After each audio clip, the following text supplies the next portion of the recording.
Good evening, young Padawans and Padawins. It is I, the one and only redneck, Mr. JT, with you once again on a Monday night. And tonight is a special night, but we'll get into that later. Right now, we're going to get started on the final episode for Season 1 of Ahsoka. So, grab yourself your favorite adult beverage or something to drink, something to snack on, sit in your favorite chair, relax, and enjoy the show. Sully, it's all yours. Oh, well, hello, everybody, and welcome to Two Ewoks in the Park. Whoa, it's a special show today. 2 hours. We got a 2-hour broadcast today, and we're going to do another 2 hours tomorrow. But it's busy. It's a busy time because, wow, Episode 8 was phenomenal. Absolutely phenomenal. Yeah, it was okay. And it leaves it open. It leaves it open big time for certain things. So, buckle up and let's do this because we are talking about Episode 8 of Ahsoka. And holy crap. We're going to do what we can to keep things at the hour mark because we are going to take a break after that and do Avenger Pretenders. It's loaded show tonight, folks. Loaded show. So let's get right down to it because, boy,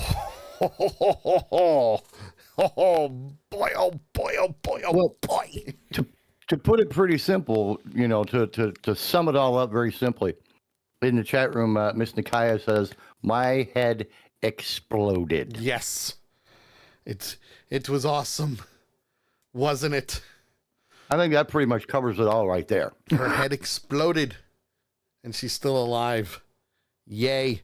Because let's face it, folks, in this point in time, she loves my Mandalorian shirt. I'm wearing Star Wars, and JT's got Grogu.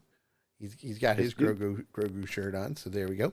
So there we go. We got Laser Man in the chat room as well. And, oh, man, let me tell you, folks, whew, it was an awesome episode because we start off at the fortress. We're starting off at the fortress in on Paradia, where Morgan is reporting to Grand Admiral Thrawn that the cargo transfer is complete, and Thrawn tells Enoch to bring the Eye of Sion into orbit.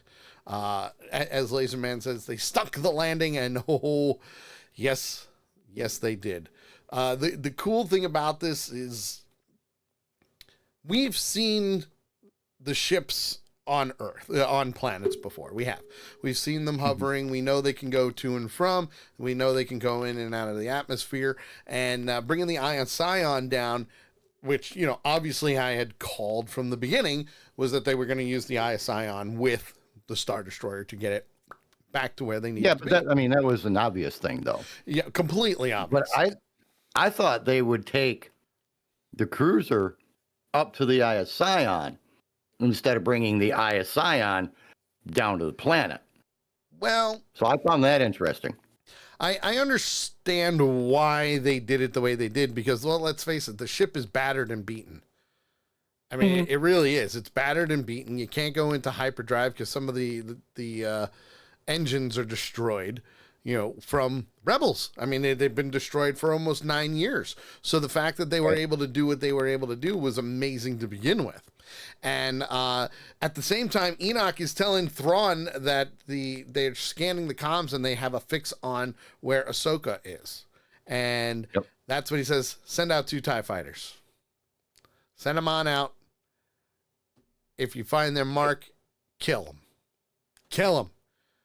Have them engage and just do what they need to do. Laserman says they also did it for drama since our heroes are only able to attack on wolf horses. But are they? We'll get into that. So Enoch does his, yo-ho, Lord Vader type thing and moves along. I know, right? I just mixed the Star Wars and, Spaceballs and Pirates of the Caribbean. Pirates of the Caribbean and anything with the Nazis. So, yeah. Yo-ho, Lord Helmet. I mean, who said that? So, You did. I did. So Thrawn tells him, do not underestimate the Jedi. Don't do it. Don't underestimate them, because many Imperial officers have made that same mistake in the rebellion. And I found it interesting that he said that, because this is the second time in the last 2 episodes, I think, where he's had to remind her, look, you can't count these guys out. They don't give up. Right. Well, the Until other they're thing dead. is, and he mentioned it in the last episode, if in fact she is Anakin's apprentice, don't mess with her. Mm-hmm. Don't underestimate her. Don't count her out. Just don't Kill do her. it. Plain and simple. Kill her. Yeah, kill her. You have to That's kill the her. only chop her head off. That's the only way we're gonna know that she is really dead. Yes. And You know, kind of like the zombie thing. You know. and Thrawn even says he's never gonna let that happen again, because he's Yep. seen it. Yep. He's seen it. And Lady Death even says, if you're gonna kill her fast. Yes, you have to catch her off guard, because listen, she's a Jedi. Yeah. Well, former Jedi. I will always say she's former Jedi. So, and a lot of people will still argue the whole gray Jedi. You know what? No, she's not a gray Jedi. She's Yeah, I'm sorry. former- You're either a Jedi or you're not a Jedi. right. By definition, you're either a Jedi or you're not. Even if you were you were within the faction of the Jedi and were trained and everything, blah, blah, blah. Yes. Like she was, she still left the order. She had to. Yes. If I remember right, she was banished from the Order of the Jedi. Yes. And So, and Laserman even Listen. says the same thing. She's not a gray Jedi. The gray Jedi don't exist. It's a fan theory. Great theory, but it's a fan theory. yeah, this is not Lord of the Rings, y'all. Yeah. Lady Okay. Death wants to know what the Great Jedi is. A discussion for another day, because we got to keep going. It really is. It's a discussion for another day. Thrawn then thanks the Great Mothers for their help, and the alliance with them worked out very well, and he's very grateful, blah, blah, blah. And they thank him and Morgan, you know. Laserman says, but they're neutral for it. No, they're not. Another day. No, he said there are neutral force users. There are neutral another force users, yes, but another conversation for another day. Trust me, we're just going to move on. So That's an hour conversation on its own, but yeah. yes. So one of the Great Mothers decides, well, you know what? Because you did such a great job, we're going to reward Morgan, because Morgan is pledging herself to the sisterhood and the old ways. So they say, well, okay, well, if you agree and you're willing to abandon the life that you're living, let's do this. And they do a ceremony to bring her dark powers. And I'm not just saying, dark side of the force. It's more than that with them. Dark witch powers. Yeah, it's if I remember correctly, Laserman, you may be able to back me up on this. I believe it's magics, and it's Magics, not Magics. Okay, Right. it has to do with the old ways of the sisterhood, and they give her not only those powers, but they forge the powers in the blade of Talzin, which is what they give her. They give her the blade of Talzin. And they even mention it. I mean, it's a pretty cool blade, if you ask me. That is a very, very sharp looking blade. I would love to have one like that hanging Right. on my wall. Right? I know Nikaya would too. I think anybody that collects swords would want that. Ian says you are correct. It is assessing the force through a different medium. Yes. Which is how Savage Opress, Darth Maul's brother, got his Sith powers. Same way. Ooh. Yes, same way. So, and if you go back and watch Clone Wars, you'll see them perform the same exact ceremony, which is how he was able to be strong with the Force and so on and so forth. So, again, a lot of ties to what Dave Filoni has done in the past to now. So, a lot of things going on, a lot of cool callbacks with this. Thrawn, and thank you, Laser Man. He also says that he turned to dust when killed. He didn't. So yes, you're right. But first, he reverted back to his normal, natural state, which was not muscle bound. He was like skin and bone when he got these powers. So it's like me. Yeah, kinda. Seriously, you're not wrong. You're not wrong. No, I know. And it was just one of those things where you saw him revert back to his old self, and then because he got killed, he basically turned to dust and blew away, and that pissed Darth Maul off even more. But the other part is, as this is happening, the blade's burning green, and the TIE fighters leave the Star Destroyer, which is good and bad because now they're trying to go get Ahsoka. At the same exact time, though, while that's all happening, we have Ezra on Ahsoka's ship building a brand new lightsaber for himself, which is pretty cool because, they've got all the parts. They've got everything they need right in the shuttle. And Hu Yang is like, let me help you. You don't know what you're doing. You're messing up my system. It was like seeing a kid in a candy store going through and just messing all the shelves up. Well, and I liked what Ezra said, because Hu Wang's like, I have a system. He's like, yeah, it's a messed up system. Yes, it's a messed up system. Let me do. No, it's my system. But he also says that Ezra says that the blade emitter is too narrow. Yep. And Hu Yang, just without missing a beat, I have more experience than you with this. Mm-hmm. And he goes, I don't have time for lessons. Ahsoka needs my help. We need to. And he goes, stop rushing. Don't rush. Here's the part you need. And gives them the part.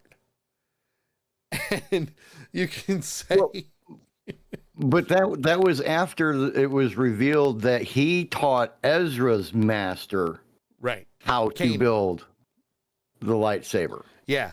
He taught Kanan, and how Kanan was exactly like Ezra was. Like master, like apprentice. Absolutely. And then the cool thing was Hu Yang also mentions, while he's explaining about teaching Kanan how to build this, that he remembers every youngling he ever taught to make a lightsaber. Well, and it was surprising to Ezra that Hu Yang taught his Kanan. Yes. Which was kind of, I don't know, maybe it just went over my head, but maybe because it was that long ago. Yes. And Ezra didn't realize that he'd been around that long. Yeah.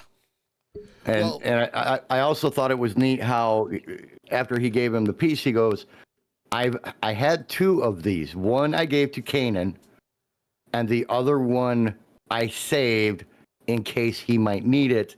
It is only appropriate that I give it to you. Yes. Which just kind of finishes that whole circle.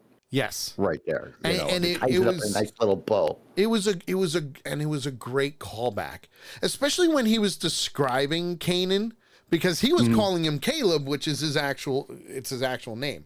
Kanan Jarrus was the name and the identity that he chose while he was in hiding after Order 66. So being able to get that lesson from Hu Yang about Kanan just made things a little bit more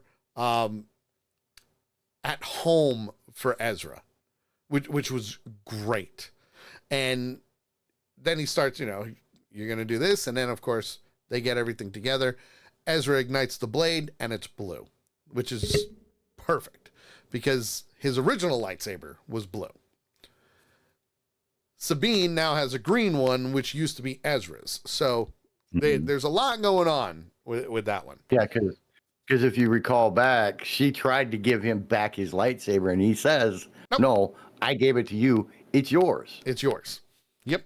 So, and that's when he mentions the Purge of Mandalore. right. Because Ezra didn't know that. Ezra did not know the Purge of Mandalore because Sabine never really talked about it. And Hugh Yang was present for that.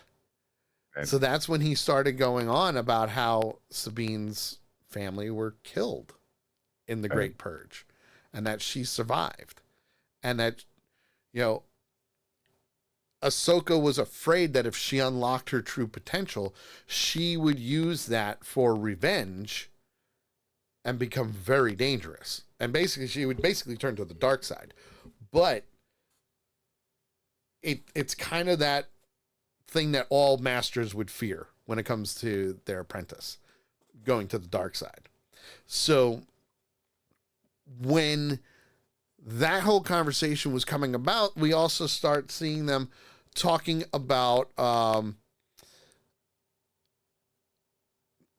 Mandalorians and how not many Mandalorians were Jedi, and we see Sabine leaving the shuttle, and she sees Ahsoka sitting on top meditating. She's just meditating. And when Ahsoka says that she's pleased, Sabine goes, "Oh, that's a relief." It was a very interesting, very short conversation, but the very short conversation said worlds. Yes. Because to them it was Ahsoka's moving on with teaching Sabine, and it was one of those things where, you have to. It's a life lesson that they have to do. And when she says that the gamble paid off, but she didn't realize the deal that she made with Baylan Skoll, and until, she saw it, because she used the Force to see it, she said that you managed to find Ezra. That was the goal. You did it. You did good. And Sabine was like, "Oh, so you knew." Yeah. She's like, "Well, yeah." Well, yeah, duh. But she also apologized for, not destroying the map. And she flat out said, "Okay, listen, it's your life. Life is going to be full of these decisions that you're going to have to make," which is true. Even any master, apprentice, whatever, think of it as a parent to a child. Mm-hmm. The decisions you make are that's what's going to happen in life. You're going to have your consequences. You're going to have your rewards. You have to make those decisions for yourself. You're an adult, Yeah. And again, this is completely different training than what Ahsoka is used to, because Ahsoka always thought as long as she's with the Jedi Temple and the Jedi Order, she would have a young apprentice, a kid, a teen, or a young teenager, not an adult like Sabine. That only started coming around with Luke, if you think about it. Because everybody else was survivors of Order 66. Yeah. Even Hades and Baylan Skoll. We don't know how long Hades been under his tutelage, but it's there. He even said they're Boken Jedi. They're not in the Order, but they're still teaching the ways of the Force. So from there, they get into, aside from the difficult choices, they have to understand that she was taught by Anakin. And there's a lot of times that Anakin didn't understand her reasons and she didn't understand Anakin's reasons, but Anakin always stood by her. believed in her, fought for her, and he did. He did up until the end, until she walked away from the order. He was always there. And if you think about it, even with the World Between Worlds, he was still there and still trying to teach her. Hey, listen, just because I turned to the dark side doesn't mean I'm a complete and total asshole. I was at one point in time. So in a lot of ways, you know, he had to become Darth Vader in order to do what he needed to do in the future with Ahsoka. Okay. And it wasn't all about lightsabers and fighting and everything else like that. You had to train your mind and body. Yep. Trust in the Force, which is what Obi-Wan was teaching Luke. Which is I want to say hi to Will real quick. Just joined us in the chat room. He says, you're on the nose. I'm trying to anyway. We're trying to keep it moving, that's for sure. So at the same time, when she's telling him to trust the Force, now we've got we got Ezra with a brand new lightsaber. He comes out. Now we've got people. We got a nice little army going here with 3 Jedi. Nice little faction going. Nice little faction. 4 lightsabers. Just, you know, putting it out there. 4 2.5 or 3.5. 3.5. No, 4 lightsabers. We got 4 lightsabers. But as they're coming out, the TIE fighters approach and they start attacking the shuttle, and they damage the shuttle and the stabilizers, and you know they got to do what they got to do, and they're out and almost crushed the little guys. Yeah, they almost crushed the buddies there. Those I keep thinking of Spaceballs. Ding ding. Ding ding. Ding ding ding ding ding ding. I know I shouldn't, but I do, because it's hysterical when you think about that. Yeah. But Ahsoka and Ezra use their Force powers to help the Naughty, so they can get out of there and be safe. And Sabine convinces Hu Yang to fire up the engines so they don't crush the Naughty.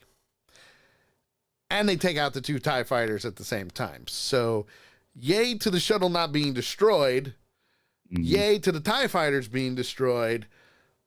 Now they have no way of getting where they need to get. So this is where... Well, yeah, yay to the TIE fighters being destroyed, but boo to the fact that once the shuttle destroyed the 2 TIE fighters, it did a nosedive. Listen, I am going to say any landing you can walk away from is a good one. Very true. No matter how rough, as long as you can walk away from it, it was a good landing. But now, still, you buried it nose first into the ground. True, but and maybe you can back me up on this one. I really think Hu Yang is starting to get a little pissed that they keep breaking the shuttle. Well, I would be too, especially since I think a little bit later on, Ahsoka makes the statement of, "You've kept that thing in the air longer than I have been alive." Yeah. It's true. Yeah. It's true. Will says it's his pride and joy, Lady Death. I may be drawn and quartered for this, but I have never watched Spaceballs, so I have no idea about the references. That is a conversation for another day. Ian says he was all passive aggressive on them. Yes, he was. He was very passive aggressive. If a robot, if or a droid, or whatever you want to call him, would be able to give you the stare of death, that is the look he was giving them. He was not giving them the stare of death. He was giving them the finger. That was a while he gave them the stare of death. Stop breaking my ship. Right. Exactly. But it was great because Thrawn's watching this on a holoprojector. He's watching the skirmish. He's watching the coordinates light up and everything else. And then, the TIE fighters are down. They're just down. So Hugh Yang and the Nadi say, okay, we're going to repair the shuttle, and they start doing what they needing to do. And that leaves Ahsoka, Sabine, and Ezra to head on to Howlers and go face the enemy. Just do what they need to do. And while that's happening, Thrawn says, I need one squadron. And it's the squadron that's going to get left behind. One squadron to sacrifice. Bring out the night troopers. And Elsbeth and the Great Mothers bless these night troopers before Ezra, Ahsoka, and Sabine attack the tower. And, well, You're almost getting crushed by the doors. yeah. But they give these night troopers the ability to come back to life. Mm-hmm. And she says they all volunteered. Yes. Elsbeth confirms that is the case. And what I thought was cool was when she says, and they all volunteered for the Empire, or for you. Yes, Thrawn. for you, not the Empire. And Thrawn goes, exactly. And Thrawn goes, no, it's for the Empire. Yes, that's what he says. Mm-hmm. Yeah. But these troopers, they are not loyal to the Empire. They are loyal to him. Yeah. So yes, in a lot of ways you could say it's for the Galactic Empire, but no. Right. By disassociation, it's for the Empire for them. I like to think of it as, just picture yourself in the military.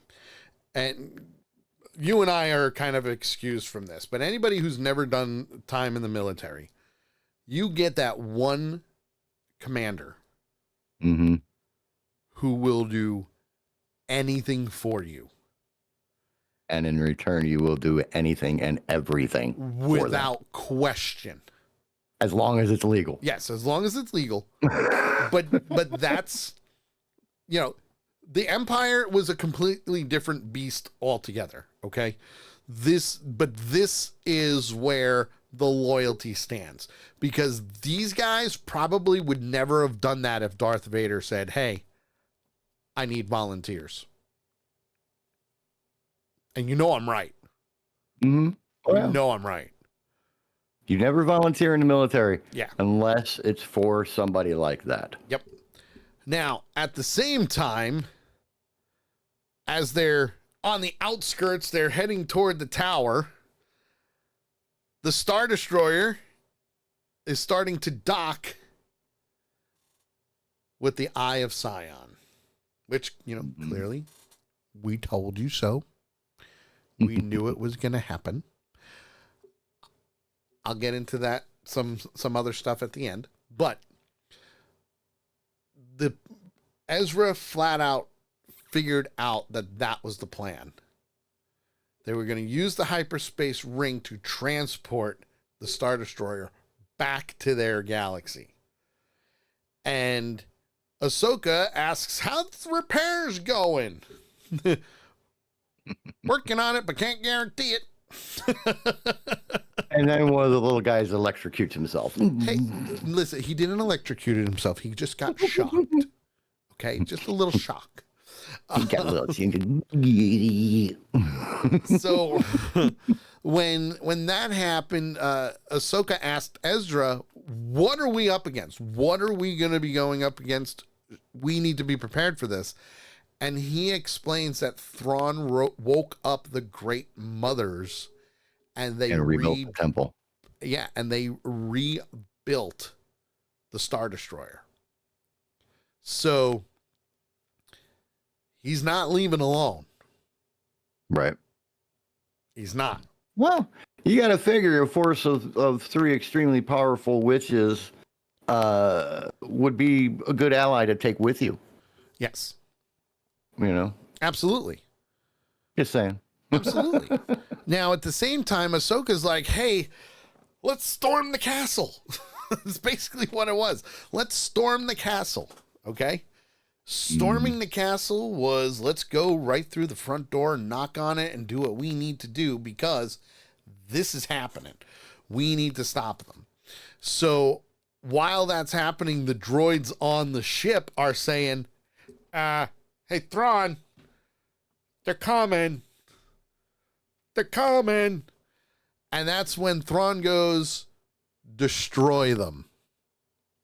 Take them out. Bombard the surface.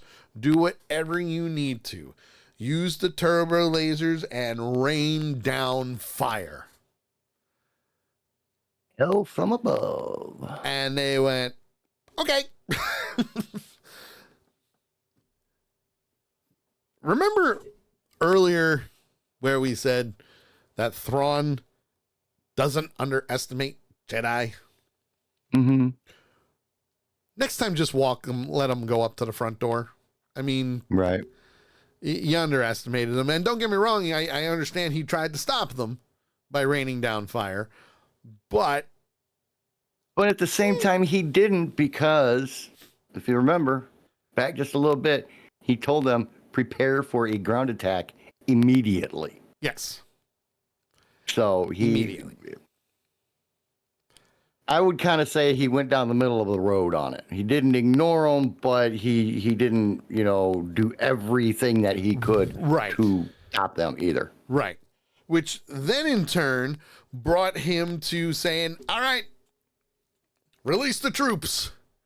Be prepared for ground assault. They're going to breach the door. So he was right.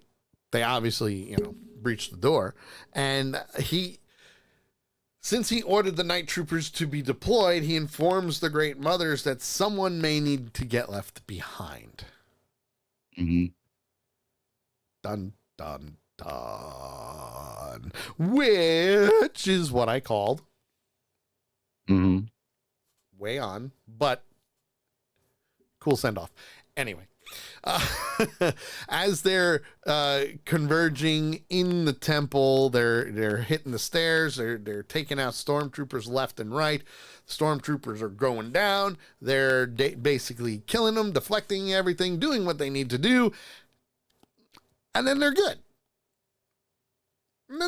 They're all dead. All stormtroopers are dead. Let's move on. So they're just standing there at the steps, kind of looking. Which way do we go? Then they hear the noise from the Scion docking, and they're like, "Oh, what's that?" Huh? What was that? Just wait a second. But the cool thing was, it was cool seeing all three of them working together. And I loved that they used Ahsoka's skills as a general from the Clone Wars in this, because she was calling out patterns and telling both Ezra and Sabine what to do and when to switch weapons and so on and so forth. And I thought that was absolutely amazing. It's perfectly choreographed, and they fell back into it without thinking. Yeah, it was just like boom, boom, boom. It was like before Ezra left. Yep. Or was taken, or whatever you want to call it.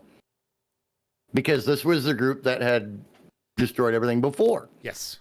So they had worked together as a crew, and they fell back into that with Ahsoka being top dog. Yeah.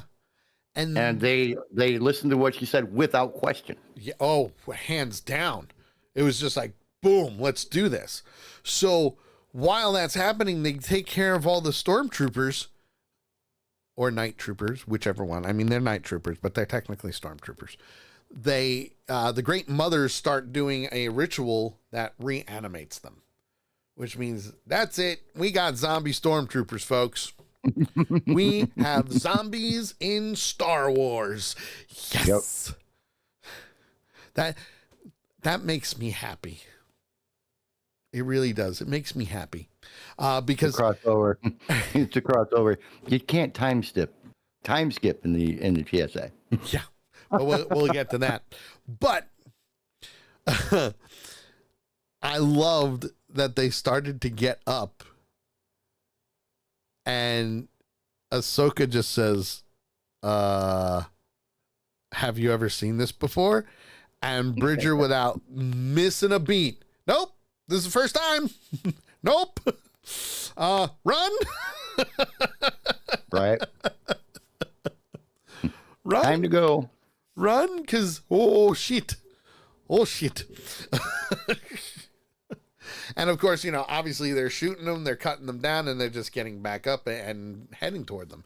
So now it's fight or flight. And in this case, they had to do the flight because they still had to stop the ship. They had to stop the ship. So they're cutting down blast doors. They're all, like Will said, they're already dead. Now, what are you going to do? You got to block them from, coming at you and close all the doors. While that's all happening, the Eye of Sion and the Chimera are officially docked as they're all advancing on this. And Thrawn tells Elsbeth that they're going to need a little more time. And without missing a beat, Morgan Elsbeth looks at him, bows, and says, I understand. Mm-hmm. Which Will says, run faster. run faster. Run as fast as you can. You can't catch me. I'm the gingerbread man. Who? You're a monster. So we're in pursuit. The three of them are in pursuit, and Ahsoka tells Sabine and Ezra, you guys got to go. Go ahead. Well, but why? Because they came out of the thing, and there's Morgan Ellsworth standing there with the sword. Yep. And well, what I loved about this was Elsbeth wasn't really doing it for him. She was more doing it for the great mothers of Dathomir. Mm-hmm. And it really was. It was her, no, I'm doing this for them. Now, real quick. Yep. After she, accepted her mission and everything, and Thrawn walked off, and the witches passed her. Yes. Just before she turned to walk away, did she say, protect me? Yes. Like she's asking the sisters to protect her. Yes, she did. Okay. She did say that. Okay. I couldn't tell for sure, but I thought it was. Yeah. It wasn't more along the lines of, hey, can you protect me? Give me, all this other good shit. It was one of those things where she was, pray for me, that type of thing. Right. Like, want to say hi to first time chatter. Ooh. Mr. Garrel says, Mr. Garrel. Ooh, Star Wars talk. Nice. Yes. Yeah. We're trying to keep, we're trying to keep 2 Ewoks in the park to the hour, because we also have to do Avenger Pretenders because Loki came out, and we're trying to do this wonderful rundown with all this me being the Star Wars geek that I am, and JT being almost a Star Wars geek now. You're getting pretty damn good at this. Just saying. That's JT, by the way, and I'm Sully. So thank you for tuning in. Seriously, like really, thank you for tuning in. Don't hesitate to be a part of the conversation. If you haven't watched episode 8 of Ahsoka, spoilers. The whole show is spoilers because we're doing a full rundown of the show. Currently, we're talking about how Morgan Elsbeth is basically going to sacrifice herself to take out Ahsoka and Ezra and Sabine. So it's all good. Mr. Garrow says we didn't make it under an hour on our review. None of our reviews for Ahsoka have been an hour, but no, we're on a time crunch. So we're working on it. We're pretty much almost done with this. I would say we're at the halfway point where we're at the Battle of the Tower, So we already know we've got the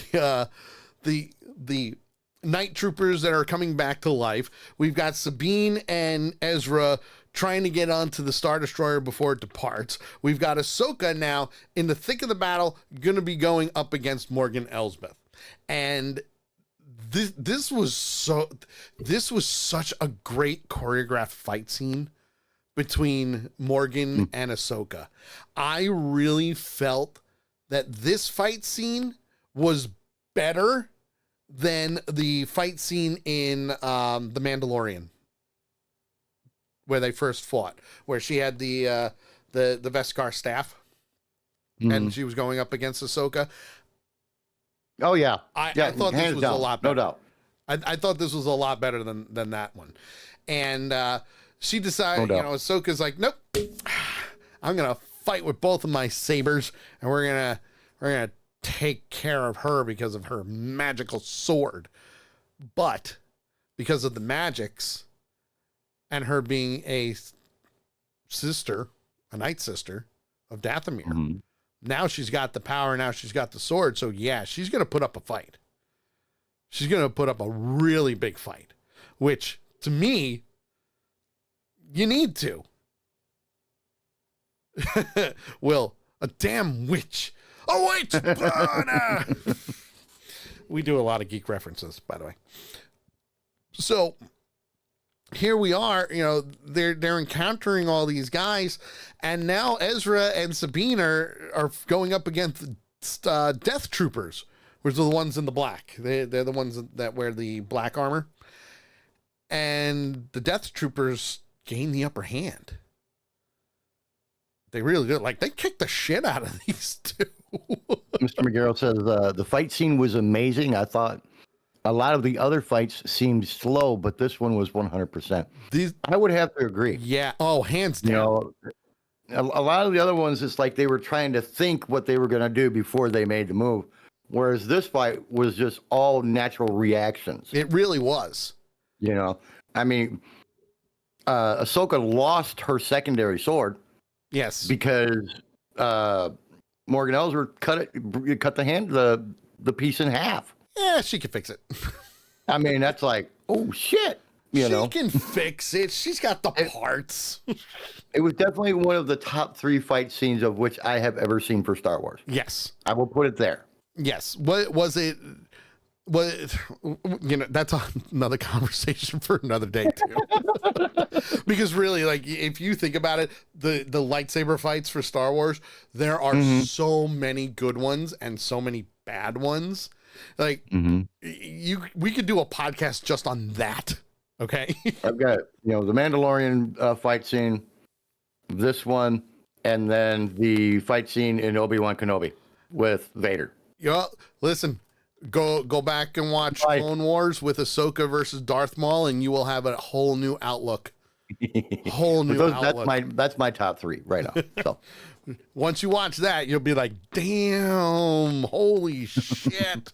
Because honestly, that is, to me, Ahsoka versus Darth Maul, one of the best lightsaber battles ever. And that was animated. Yeah, but that's another conversation. Whole nother conversation. In this case, right now, we've got Thrawn and the Night Sisters who make it to the bridge of the Eye of Sion, and they're ready to go. They're like, let's beat it. Let's get the hell out of here. Because let's face it, he wants to get back. He wants to get back. Wait for. What was that? Got nothing else to wait for. No, you really don't. So Thrawn goes, later, let's get out of here. Let's do it. And while that's happening, Sabine and Ezra are, having trouble with the Death Troopers. And they shoot one of the helmets off the guy, and zombie, you can see the rotting flesh. It was great. I thought it was great. I mean, that's just me. But Ezra also stabs one, and they're starting to fight back, and they're starting to win. And they get to the point where the Star Destroyer is now lifting off, and it's getting further and further away from them. And Sabine goes, we need to get on here. Let me help you. You run, jump, and I will push you. Because now she's starting to actually trust in herself, trust in the Force. She was able to use the Force to get her lightsaber back, which was great, by the way. She's learning. She's learning. Want to say hi to Cassandra? Hello, my dear. We're talking Star Wars. We're talking geek. Just so you know. She's my buddy. But Sabine is just starting to, hey, listen, I pulled the lightsaber to me. I can push you. I can help you. So that's what they do. And now, I give credit to Ezra. Because Ezra puts a lot of faith in Sabine that he really didn't have a lot of proof that she could do it. True, but so I give Ezra a lot of credit for that. Yeah, but you got to remember, like, he's got more training as a Jedi than she does. So questioning is one thing, but he also did nope, I'm going to trust in the Force. Because if I'm going to do that jump, she's going to push me. I need to trust her. And I need to trust in the Force, and I need to trust in both of them. And that's what I'm saying. Now, that's what I'm saying. I give him a lot of credit for putting his trust in her and the Force. Yes. Especially since she's technically a Padawan. Exactly. Although, it is what it is. A young Padawan. Yeah. But it was cool to see her Force push him onto the deck. It really was. What she could do. It really was. It was so cool seeing that, because you saw that basically from the first couple of episodes where she was learning how to just push a cup and starting small, that now she's grabbing her lightsaber and pushing things and using the Force to help do what she needs to do. And now obviously he didn't make it completely, but once he got up there, Sabine shot the other two, and that was it. They were on his way. You know? No, he jumped up and threw one overboard and knocked the other one out, or Sabine shot the other one in the head. Yeah. Cassandra can stay. Well, I'm not telling her to leave, but she said, "Oh Lord." She knows how much I talk geek. She does. I talk geek to her whenever I see her. And she just rolls her eyes at me, and it's okay. Because I have friends that are like that.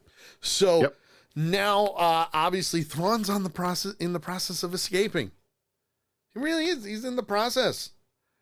And before Sabine can even run and jump and join him, she's distracted by the sight of Ahsoka and Morgan Elsbeth fighting. Mm-hmm.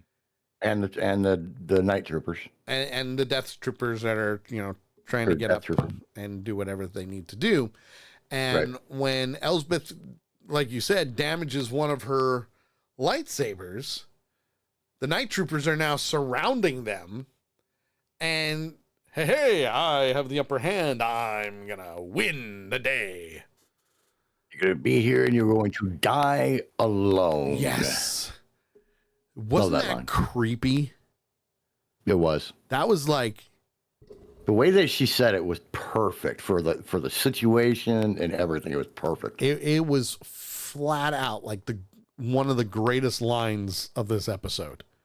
Mm-hmm. It really was, because it was just like, you're gonna die alone. Even Nakaya says it was damn creepy. It was, but it wasn't just like, you're gonna die alone. No, it was, you're gonna die alone. It was very. Mm-hmm. Can you would you use the word soothing in this? I don't think I would use soothing, but it was very calm. Sincere. Thank you, Will. There you go. Will, thank you. Sincere. It was like very sincere, Very final. Yeah. Yeah, very final. Lady Death's on point with that one. And that's when Sabine says, well, I disagree. Which is perfect. It was a perfect full circle of sticking with her master, which is what Hugh Yang was saying from the get-go. Stay together. But you also think back to the conversation that her and Ahsoka had on the wing of the ship. Yes. And Ahsoka promised Sabine, no matter what happens from here on out, I will always be by your side. Yes. Yes. Absolutely. Full circle. This is Sabine's way of saying she could have jumped. She could have super jumped and gotten up onto the ship with Ezra and gone home. Absolutely. But she didn't. She decided to stay with her master and her friend. Absolutely. And fight with her. Absolutely. And from there, Ahsoka jumps up, slices Morgan, and defeats her. Right across the waist, too. That was a sweet move, too, because not only did she slice her with the saber, she took the frickin' sword out of her hand and sliced her with that, too. Yep. Oh, yeah. I was like, oh, damn. And when she stopped, she held them, both of them in her hand. I'm like, oh, damn. and then it goes to the Great Mothers, and you can see that they just sense that Morgan is dead. Mm-hmm. And Thrawn, without missing a beat, says, she did her duty. Yep. And I went, this is the reason this guy is a force to be reckoned with. Yep. I've said it for so many episodes. I've said it before we even started doing this. You don't want him back. You don't. Right. You don't want him back at all. Because he is the type of person that will sacrifice whoever he needs to in order to get the job done. Well, it's like when they reported that the 2 TIE fighters were down. An acceptable loss. He will sacrifice his queen and Lady Death. He's a dick. I know. Yeah. I mean, he fills that role perfectly. I know. So from there, we see Ezra on the deck, and we hear, something over the comm link for LS-757. And Bridger decides, well, you know what? Thanks, dude. You're dead. Yeah, I don't want to draw attention, so I'm going to answer for him. Yeah, I'm gonna be you. Thank you for dying for me. Yeah, pretty much. So he takes the comm link. He replies back, and that's that. And Ahsoka then asks Sabine, "Where is Ezra?" And she replies, "He's aboard the Chimera. He's aboard the Star Destroyer. Going home. He's going home. He's going home. He needs to go home, and he deserves to go home." And at that time, Thrawn says, "Destroy the fortress. Let's do this." See the look on the witches' faces when he said that? Oh, man. They were not happy. They were not happy at all. But understandable. But understandable, because he's bringing them back to Dathomir. Mm-hmm. So it is what it is. But while that's happening, the Night Troopers are pursuing Ahsoka and Sabine, and they got nowhere else to go until they jump. They jump off the tower and the cliff, and they land on the shuttle, and Hu Yang is flying it, and he's like, let's get out of here. Chase that Star Destroyer. The only clue that you had that was going to happen was it was a very, very quick move. If you weren't paying attention, you missed it. Ahsoka goes, she looks at her wristband real quick, and then they haul ass. Well, yeah, because her comm beeped. Yeah, I didn't hear the comm beep. I just saw her do a quick look, and then they ran. Run! So they're not going to do that if they're going to die. They're going to stand there and fight. Yeah. So, there's got to be something coming. Yep. So from there, they get on the ship, and they are now in pursuit of Admiral Thrawn, the Eye of Sion, and the Chimera, and they're getting out of the atmosphere. Ooh, excuse me. And they're getting to the point where we got to stop him. Thrawn opens a channel to Ahsoka, and he says, "Thank you for being a worthy opponent." Thank you for being a worthy opponent. Long live the Empire. Today, I win. Well, you got to remember, he also says, I only wish we could have met face to face. Because he's never met her. No. Never. He's not heard even about in her. Rebels. Yep, Never. heard about her, read about her, but never seen her. Yeah. Oh, yeah. And after that happened, they're getting closer and closer. And they're going through, their Purgle graveyard, and he says, long live the Empire. And they jump to hyperspace. They jump to hyperspace so fast that they knock Ahsoka's ship for a loop. Mm-hmm. Just like when the others got knocked for a loop when the Purgle jumped. Yep. Oh, yeah. So from there, because we do have to finish up, we've got a couple more minutes. We're on it. We're on it. From there, Ahsoka and Sabine are, heading back toward the Nadi convoy so they can be with that group. They can, they're all happy that their friends, their buddies are there. And then we see Ahsoka Tano sees Moray in the distance.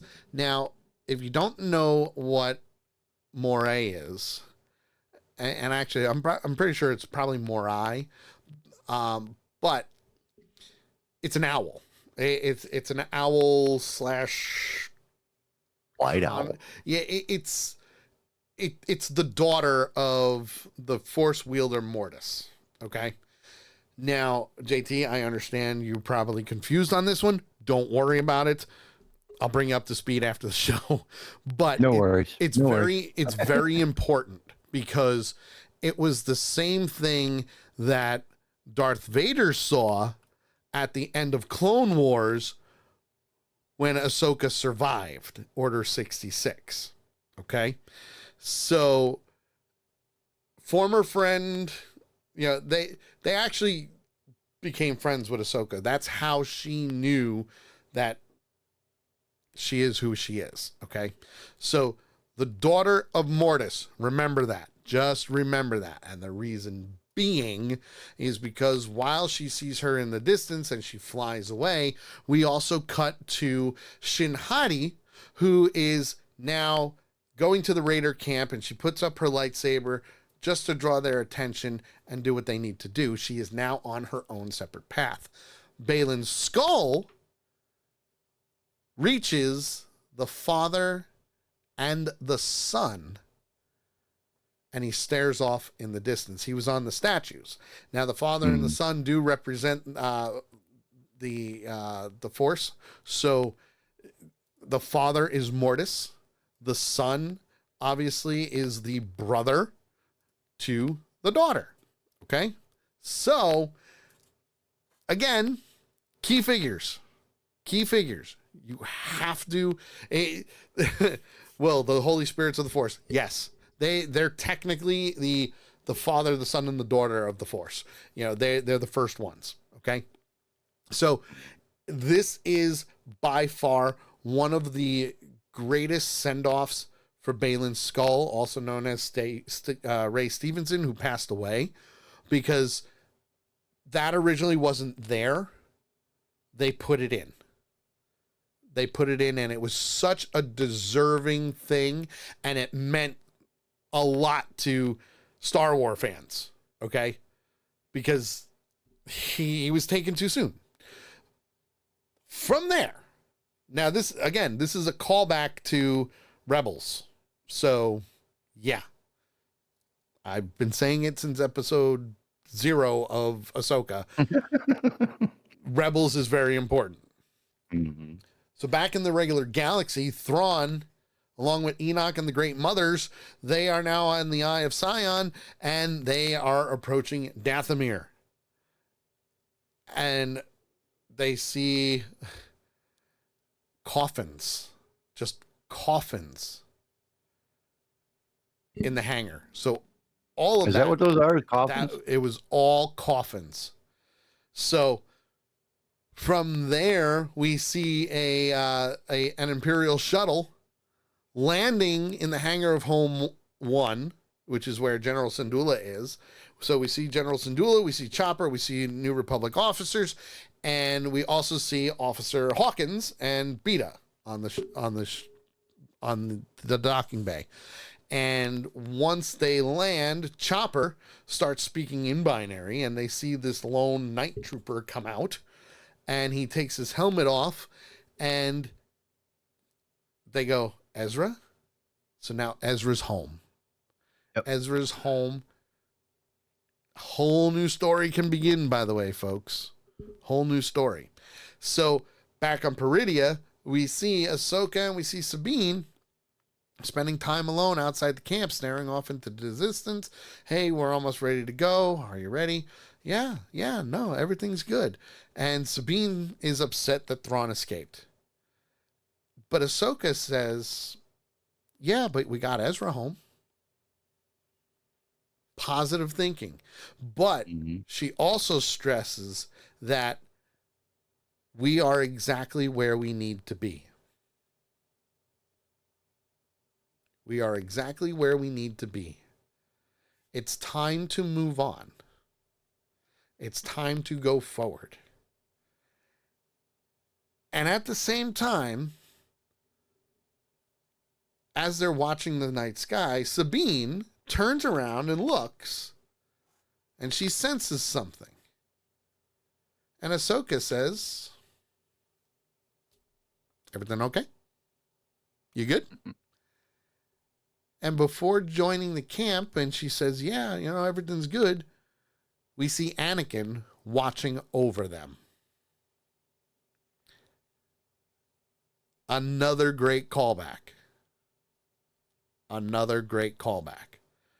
So, here's how we do the rating, because we gotta go. A lot of callbacks. We already mentioned everything. Episode wise, this is where I start first. Episode wise, I give this episode a 5 lightsabers. 5 lightsabers. It was absolutely amazing. The writing was great. The fight scenes were fantastic. It just kept you going. And like Will, Lady Death, and I think even our new fellow, Mr. Garrel, said, the episode went by so quick that you're like, holy shit, it's done already? Yeah. Which was amazing to me. So 5 lightsabers for me. What do you give it? 4.9. Oh, just shy of 5. Oh, it was a great episode. It was amazing. Great fight scenes, everything else. I mean, the bombardment was awesome. The whole 9 yards. We're just missing a little something. I don't know what it was, but it just can't quite give it a 5. But a 4.9. Okay. Nakaya gives the episode 5.5 and the series 5.75. Ooh, very nice. Very nice. That's very high. And by the way, we do a rating scale of 0 to 5 just because. So for the series, I give it 4.75 total. Okay, 4.75. Hey, listen, you know what? You and I are actually smack dab on point with that one, because I'm giving it 4.75 as well. Very well written. In Dave Filoni we trust. And supposedly what's going to happen is this is going to lead into some of the newer movies that Dave Filoni is actually going to be directing and writing in the whole Mandalorian setting. So Ahsoka, nice. Mandalorian, and all that. So it's going to be wonderful. Will says 5. I love the owl. It's a very spiritual thing for Indians. It turns back family heritage. Yes, absolutely. And it's a great callback, again, to previous episodes of the animated shows like Clone Wars and Rebels. So it's there. And Dave Filoni has even been stated as saying, I wanted these all to be linked together.